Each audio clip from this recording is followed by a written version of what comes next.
Hello दोस्तों, welcome back my YouTube channel. एक बार फिर आप सभी लोगों का स्वागत है हमारे इस यूट्यूब चैनल पे। आज हम पढ़ने वाले हैं सक्रियता श्रेणी किसे कहते हैं। ये क्लास 10th का तीसरे चैप्टर का बहुत इंपॉर्टेंट टॉपिक है। इसके बारे में समझते हैं एंड हम आपको ट्रिक से भी बताएंगे कि इसको याद कैसे करना है, समझ लो। एंड इसको ये देखेंगे कि इसका यूज कहाँ होता है।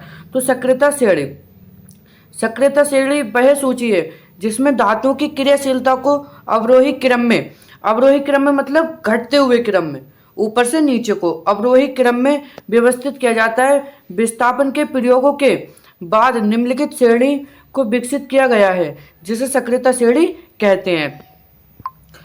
चलो ये देखो, सक्रियता श्रेणी किसे कहते हैं ये इसको समझ लेते हैं, इसका यूज कहाँ पर है।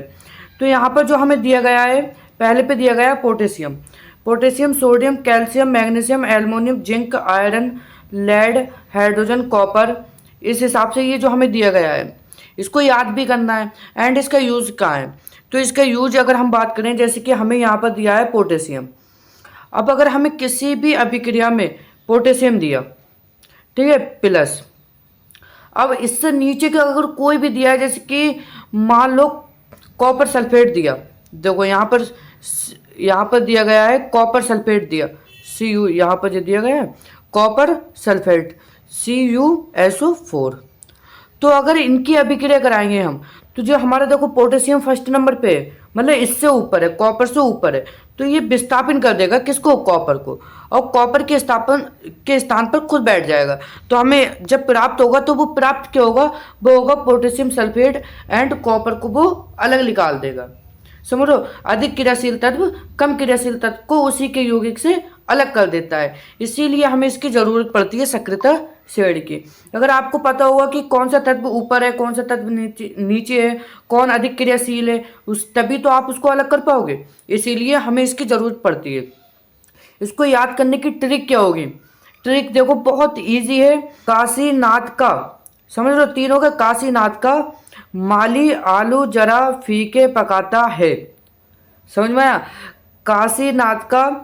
काशीनाथ का माली आलू जरा फीके पकाता है। काशीनाथ का माली आलू जरा फीके पकाता है।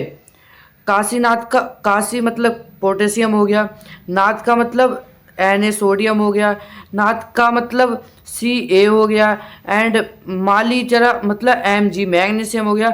इस हिसाब से आप इसे याद कर सकते हो। एंड इसका यूज़ बहुत इंपॉर्टेंट है कि अगर आपको पता होगा कि कौन सा तत्व ऊपर है, कौन सा तत्व नीचे है, उसी हिसाब से तो आप डिसाइड कर पाओगे कि हमें किसको कहाँ पर रखना है, एंड किसको कौन सा तत्व किसको विस्थापित कर देगा। समझ में आया। अगर आपको ये समझ में आया हो तो हमारे इस यूट्यूब चैनल को लाइक शेयर एंड सब्सक्राइब कर दो।